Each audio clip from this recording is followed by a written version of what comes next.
Pemirsa, di masa pandemi COVID-19 saat ini, benih perdamaian perlu disebarkan sejak dini. Terlebih wabah COVID-19 yang belum berakhir, memaksa kita untuk berdamai dengan virus corona. Menjelang peringatan Hari Kemerdekaan Republik Indonesia yang ke-76 tahun, semangat kreativitas dan perdamaian perlu digelorakan sejak dini, terlebih di masa pandemi COVID-19. Pendidikan sejak dini untuk menanamkan rasa perdamaian dan menanamkan rasa perbedaan sebagai kekayaan sangat penting. Seperti yang dilakukan Rotary Club dan SMP Sunari Lokakute. Dengan melibatkan anak-anak usia dini, Rotary Club bersama SMP Sunari Lokakute, Sri Chinmoy Wanes Humpisran, senantiasa mengasah kreativitas anak dengan melaksanakan lomba menggambar dan mewarnai.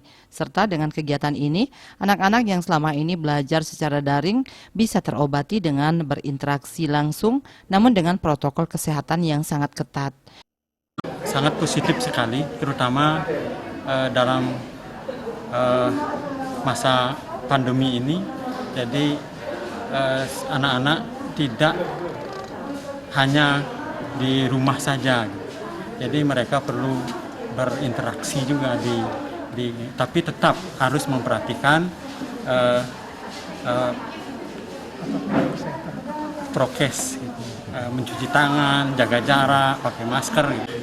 Damai itu mulai dari diri sendiri dan perlu ditanamkan sejak dini.